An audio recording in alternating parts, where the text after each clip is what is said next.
And I'm joined today by a fantastic panel, and no one better than them to explain to us whether there would be a third wave or not and whether it will be impacting kids more. Dr. Brian Wall, he's an epidemiologist, Johns Hopkins Bloomberg School of Public Health. Welcome to the show. I'm so happy you've taken the time out and joined us.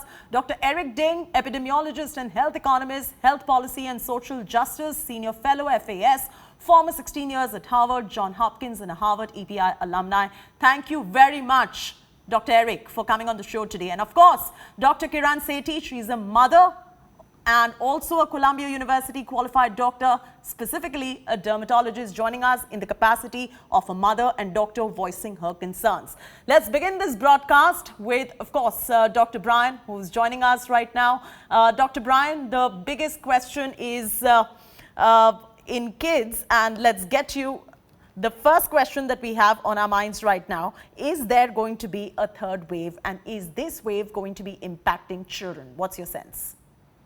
Yeah, it's a great question, and I think a question that's on everybody's mind at the moment.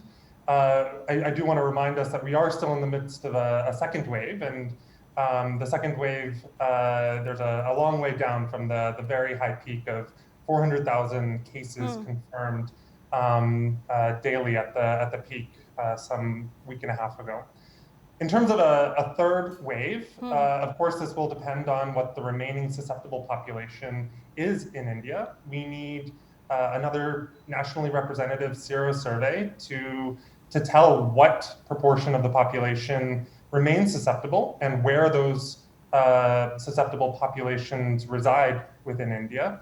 However, I think out of an abundance of caution, we should potentially plan for a third wave. And in terms of whether it would be even worse among children, I've seen no evidence to suggest that the current wave is any more severe in children. I think we need more research. We need to be vigilant. But in terms of a third wave being even more deadly in children or more severe in children. Yeah, because we've seen, Dr. Brian, we've seen in Brazil, scores and scores of children lost their lives, cases of stillborns being born as well.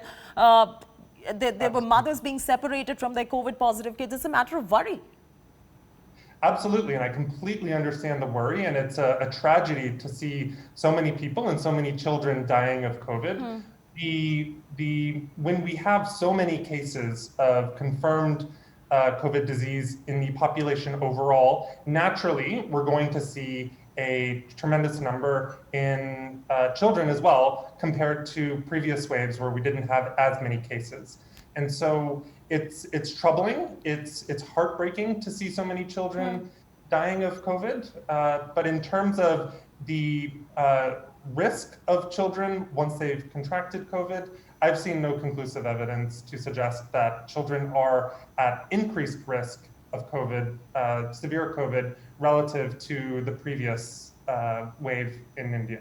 Dr. Sethi, as a doctor and a parent in the national capital that saw the collapse of health infrastructure, what scares you most as a parent? Well, I think what I struggle with is, yes, we are seeing more kids with COVID, but again, we're also seeing so many more cases of COVID. So does it work in proportion? You know, I'm not 100% sure, but it does seem to be not as severe as it is in adults. But, you know, what I worry about is, okay, what would the next wave be? What's the next variant? Could it change? You know, of course it can change. It's not, I can't say that it can't. But then I also worry about what are the risks of the vaccine. So if right now the kids, the mortality rate is extremely low, then if I'm giving my child a vaccine and the vaccine has a higher mortality rate than COVID itself, then I'd want to understand that. I'd want to know. And I don't know what the data is on the vaccines for children, at least in India. And I believe where the kids are not currently allowed to get vaccinated here anyway. That's a very interesting question. Go on. Yeah, so that's my concern. Is the vaccine going to protect them, or is it more dangerous to them than COVID? And going forward, how can we predict that? We don't know what new mutant or what new variant will come out next. So with any medication or any vaccination, you always outweigh the benefit versus the risk that it poses. And hence, I'm going to take that question with Dr. Eric Dink. And Dr. Kiran has a very interesting question as a mother. She says, yes, I want to vaccinate my child, but I'm also worried if it has long-term repercussions on my children. Well, this is why we have randomized trials. And also, we know that children already get dozens and dozens of vaccines. And this is quite normal. We have these trials, and this is why children are getting the vaccines later than adults. And in terms of the actual consequence, there's no proven clotting in children. There's no assumed risk, but we know there's a huge known benefit, right? The huge, large benefit. And there's no apparent risk in children whatsoever.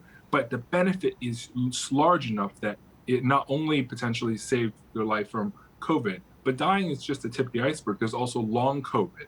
Like there's long COVID currently affects 1 out of 7 adults who are infected, even the ones without any symptoms whatsoever, 1 out of 7 total. So this is why we have to take it seriously. And children can also be spreaders to other people. So altogether, the benefits definitely outweigh any unknown risks, especially since the main risk is COVID right now. Oh, yes, absolutely. Kiran, I guess that answers your question. I'm coming back to you. But Dr. Ding... it actually doesn't. Dr. Ding, should we better prepare ourselves as a country? What is your view of there being a potential dangerous wave like the one in Brazil? You're a big advocate of proactive prevention always. Well, I think right now that we need a combination of vaccines and non-pharmaceutical interventions, such as masking and distancing and other things such as air cleaning and ventilation. Because if vaccines alone is insufficient to suppress a very, very fast-moving transmission variant, such as the India B1617 sublineage 2 variant, which is thought to be 60% faster than the B117, the UK variant, which means it could be almost 2.5 times as fast as the original strain. And that means we need much more aggressive measures. What used to work and contain the old Wuhan strain will not work alone. But this is why we need a concert of both vaccinations and public health interventions. That's a very interesting question. I just want to draw up viewers' attention to the tweet that Dr. Eric has also put out saying, I think the new relaxed mask guidelines by CDC is a grave mistake. It gives me stomach pains thinking about it. That's something that you've tweeted, which I find very interesting because after double shots, everyone's just kind of taking it easy. And what Dr. Ding really feels is that even though you get vaccinated twice, whether it is kids or whether it's parents, do not forget your mask. Dr. Brian, can some variants be fatal for kids? And I'm talking specifically of that P.1 variant in Brazil. And you saw the catastrophe that it created in Brazil. How should we as a nation brace ourselves? So I think there's a couple of things that we should be doing. As Dr. Ding mentioned, we should be ramping up immunization. We should be preparing for a potential third wave by increasing social distancing, and all of the other non-pharmaceutical interventions that we know work against all variants. The variant that caused severe disease and was largely believed to be responsible for the second wave in Brazil, we need to be doing more sequencing of variants, potential variants here, so that we can identify new variants as they emerge. One of the things that we know with variants is that the more opportunities a virus has to replicate, the more opportunities there are for new variants to emerge. And so... And are you of the opinion that the P.1 variant could perhaps create some sort of havoc in India? Can we see the virus mutating to a level where we see a situation like it panned out in Brazil right here in India? So with the P1 variant in Brazil, I, again, have not seen conclusive evidence that that variant was responsible for an increase in severity in children. Okay. Like in Brazil, there was a massive increase in cases, and as a result of that, you'll see an increase of cases and, unfortunately, deaths in children as well. And so I think we need more evidence, or I would need more evidence from Brazil to be convinced that that variant caused more severe disease in children. And regardless, we should be, again, vigilant here in India. We should be sequencing as many samples as possible to understand which variants are circulating, which ones are becoming more dominant, and which ones potentially might cause more severe disease. I want to stress that there's not a lot of conclusive evidence right now that there's more severe disease being caused by these more transmissible variants, but yeah. Right. Dr. Ding wants to come in on this one. Dr. Ding, one more question that I wanted to address also is about many nations overseas vaccinating kids in the UAE as well. Like, for instance, India is very slow on the uptake right there. If you could just incorporate that as well beyond what you want to add. Yeah, I think, first of all, in terms of severity, there's, direct severity in which, there's a greater proportion that suffer. But there's the indirect severity of a more contagious virus that has reinfection potential with both the Indian variant and the P1 Brazil variant has, which will actually create more cases of in hospitalization. And the truth is, a more contagious virus that has reinfection potential will actually harm more people in general than a virus that's not more contagious, but just simply more severe. And so the epidemiology is very clear on that. So we can't just look at severity of the point, like infection-specific severity. The more contagious virus will actually create more severe cases. And in terms of UAE, I think a lot of there's many countries that have been vaccinated heavily, but we still see surges occasionally. UK has seen the Indian variant surge in many cities. Seychelles, which is heavily vaccinated, has seen surges. UAE is not completely free of any risk. And if anything, there's analysis to show if you adjust for the number of people who have been vaccinated, the risk to unvaccinated people in most of these countries have not gone down. In the US, our risk to unvaccinated people is about similar to what we had in mid-January to late January. So in many of these countries, you think cases are down, but it's not actually lower risk for the unvaccinated. And that's inherently a problem. And Dr. Kiran Sethi, we saw what happened in Delhi. There was a lack of ICU beds, ventilators. Do you ever feel concerned that are we ramping up medication for kids and vaccinating them? Do you see us prepared? What will happen if we don't? I mean, I'm scared to think that there would be something like a Brazil 2.0 panning out in India if we're not prepared. Well, I think we definitely need to ramp up the availability of pediatric ICU beds. If we're talking, it's exactly as these wonderful doctors have said, which is that the more people get infected with COVID, the more likely your kid will get infected, and the more likely you can have, the more likelihood of more children getting a severe reaction. It's just numbers. If 50 people eat sugar every day, 10 of them will get diabetes. But if 500 people eat sugar every day, then 100 people will get diabetes. So it's just because the sheer amount of people are getting infected that we're overloading this hospital system.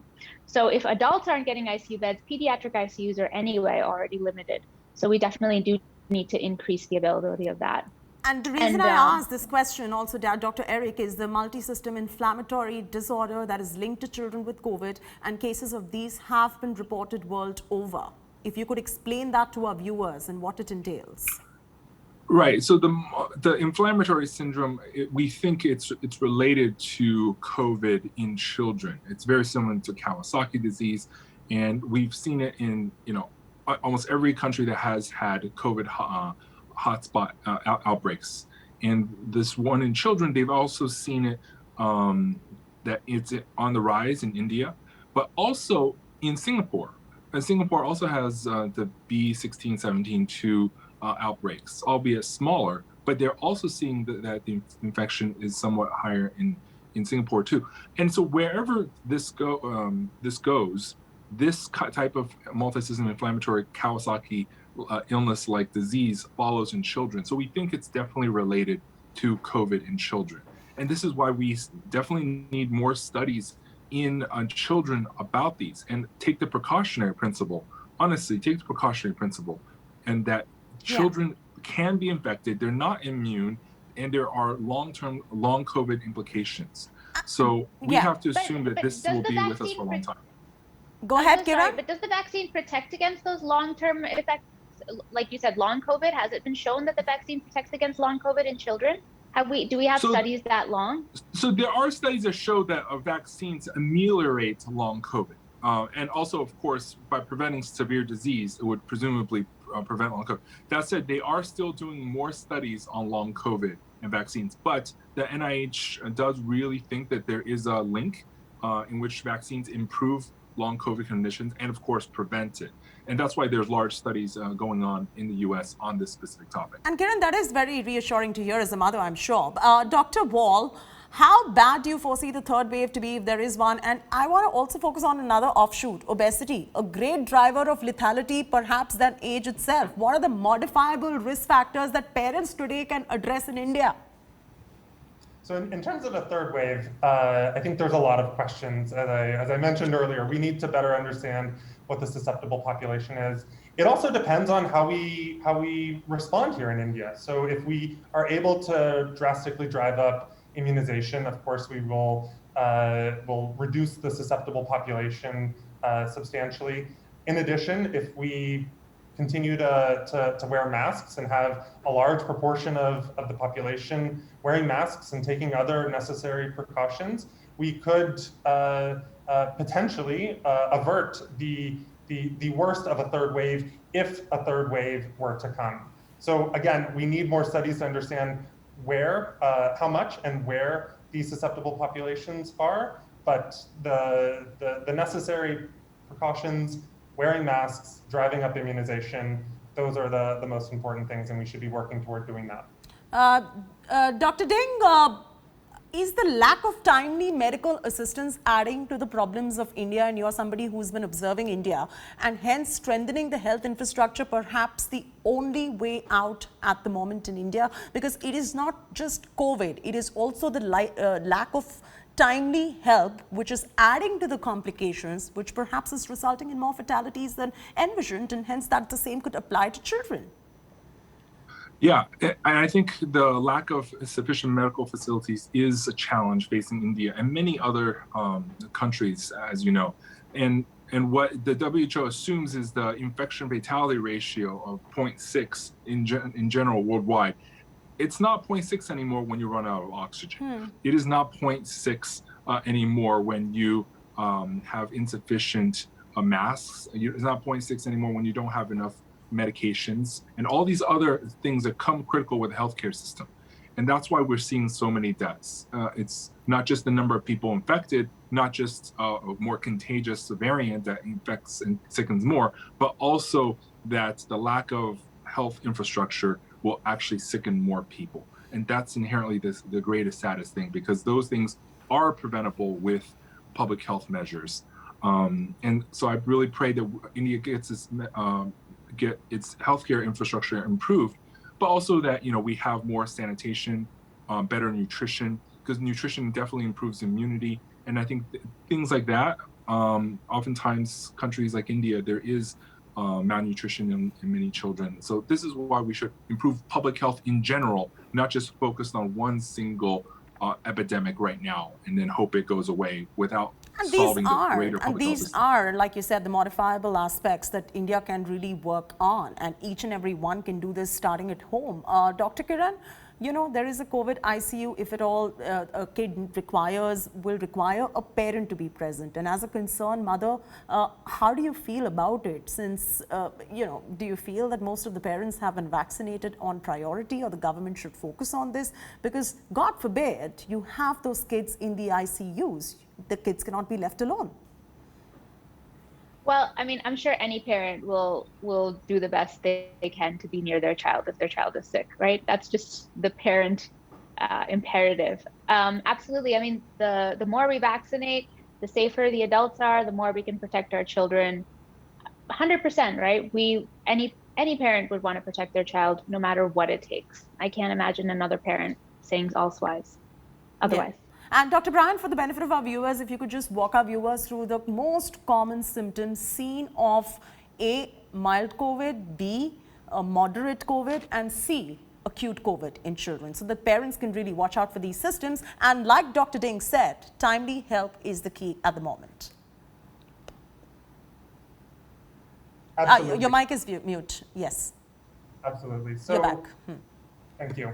Sorry about that. The symptoms of COVID in children are non-specific. So they're things like fever, difficulty breathing, cough. these things, I think, need to be taken seriously. There's the best and only way to confirm if a child is sick with COVID is through a diagnostic test, through RT-PCR or a rapid antigen test. And so I think if there is suspicion of even mild COVID among children, by the presence of any of these symptoms, the parent should work to get a COVID test for the child, as well as for anybody else in the family who may have been exposed or who also has any symptoms. Dr. Ding, what in your opinion really went wrong with Brazil? There were so many children that lost their lives, and I was reading an article that says over 2,000 children have lost their lives, and the pregnant women are giving birth to stillborns, mothers being separated from COVID positive children. What in your opinion went wrong in Brazil? Because there are certain lessons to be learned for India being a developing nation from Brazil. Yeah, Brazil had a very lackadaisical public health system.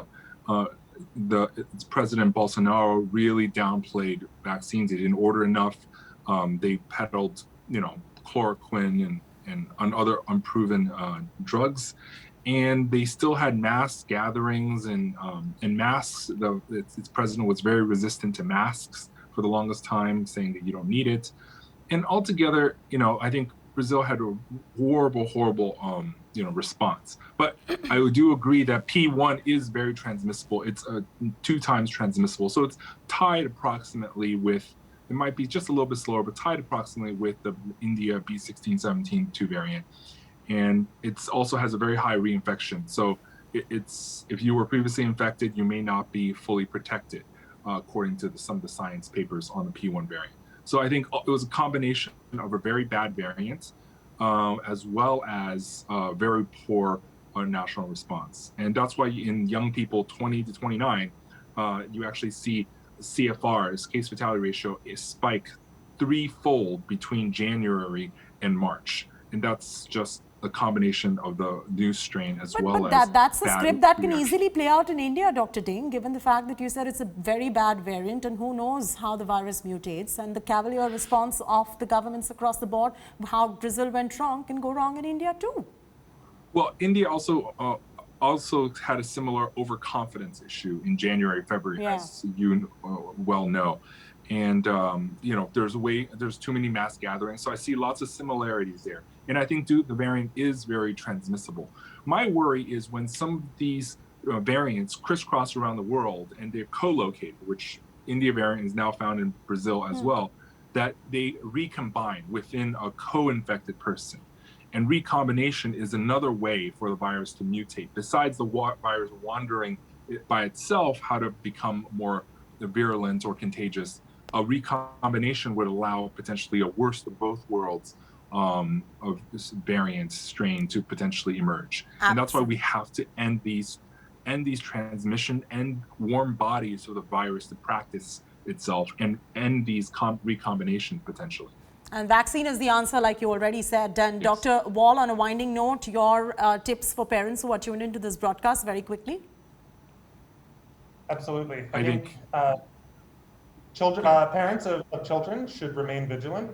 Children are at risk of disease, maybe not as high risk as parents and older individuals, but children can become infected with COVID. And so taking all necessary precautions, all of the non-pharmaceutical interventions, wearing masks, hand washing and hand sanitizer use, all of the necessary precautions, and acting quickly if there are symptoms that are a concern to seek medical care and protect your child and your family.